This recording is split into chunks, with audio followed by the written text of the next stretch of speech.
GS मेरी actually इतनी अच्छी नहीं थी सच बताऊँ तो, पर मैं हमेशा बस ये ट्राई करता था, जैसा मैंने आपको बताया कि मार्क्स एक्सट्रैक्ट हो जाएं कैसे भी करके। आता नहीं है पर मार्क्स आ जाएं, एक एवरेज मार्क्स एटलीस्ट 25 तक आएँ मार्क्स, बहुत कम ना आए कि सारा स्कोर ख़राब हो जाए उसकी वजह से। तो जो भी मतलब प्रीवियस ईयर तो करना ही है, ठीक है। तो जो भी ऐसा जनरल क्वेश्चंस होते थे, मतलब जैसे मान लीजिए हिस्ट्री है, पॉलिटी है, इनके जो स्ट्रेट क्वेश्चंस हैं बिल्कुल, वो तो करने ही थे। ये वाली चीज़ थी कि हिस्ट्री में मान लो मुगल्स करना है तो वो सभी कर रहे हैं, सबको लर्न है, तो एटलीस्ट वो तो करो, वरना फिर कंपटीशन में वहीं पे पीछे हो जाओगे तो क्या फ़ायदा। तो जो एक्सेप्शनल क्वेश्चंस हैं वो भी नहीं कर रहे हो, और जनरल क्वेश्चन जो सब पढ़ रहे हैं वो भी नहीं कर पा रहे हो, तो आपकी रैंक गिरेगी उस चीज़ से। तो एटलीस्ट इतना ध्यान रखना होता है कि जो सबको आता है वो तो मुझे आना चाहिए बेसिक। तो उसके लिए मैंने फिर लूसेंट ली जीएस पढ़ने के लिए। लूसेंट में हिस्ट्री मैंने उससे करी, पॉलिटी मैंने मेरे जो ऑफलाइन कोचिंग करी थी उस टाइम के मेरे पास नोट्स थे, तो पॉलिटी के लिए वो मेरे को अच्छे नोट्स लगे तो मैं उसी से ही कर रहा था क्या। और जोग्राफ़ी के लिए मैंने लूसेंट भी देखी, मनोहर पांडे ली थी तब मैंने, क्योंकि जोग्राफ़ी में मेरे को लूसेंट इतनी अच्छी नहीं लगी, बहुत ज़्यादा इन्फॉर्मेटिव थी, इतना जोग्राफ़ी में रिटेन करना बहुत मुश्किल हो जाता है। तो मनोहर पांडे ली, मनोहर पांडे में काफ़ी सोर्सेस, मतलब 2 सोर्स हो गए, तो कंपेयर करा किस में ज़्यादा अच्छा है, तो मनोहर पांडे में मेरे को अच्छा लगा, तो जोग्राफ़ी मैंने मनोहर पांडे से पढ़ी।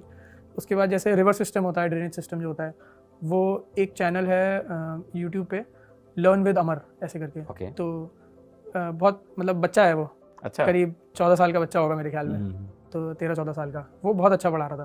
तो learn with Amar YouTube channel पे मैंने वो चीज़ पढ़ी, मतलब साउथ इंडियन है कोई बच्चा, तो वो बढ़िया लगा सोर्स। ऐसे करके यूट्यूब पे सोर्सेज देखे, जैसे अब मान लीजिए स्टैटिक पोर्शन देखना है तो स्टैटिक पोर्शन के लिए मैंने परचम क्लासेस हैं यूट्यूब पे, उनकी वीडियोस देखी, वो निमोनिक्स से पढ़ा रहे थे।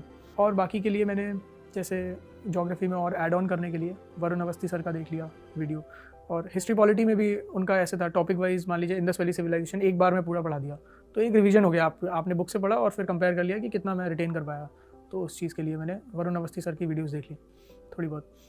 और बाकी उसके बाद अब बायो का पोर्शन आया जैसे, तो बायो के लिए देसी एडुकॉन करके एक मेरे को चैनल मिला, मतलब खुद से ही सर्च करा जो भी बेस्ट सोर्स थे। बाकी जैसे मैंने बताया पंडित्स ग्रुप पे था, तो किसी सीनियर से पूछ लिया या जिनको अच्छी नॉलेज है जीएस की उनसे पूछ लिया कि कहाँ से मैं पढूं, क्योंकि ये मेरे को पता था बहुत डेप्थ में मैं नहीं पढ़ पाऊंगा, रिटेन ही नहीं कर पाऊंगा।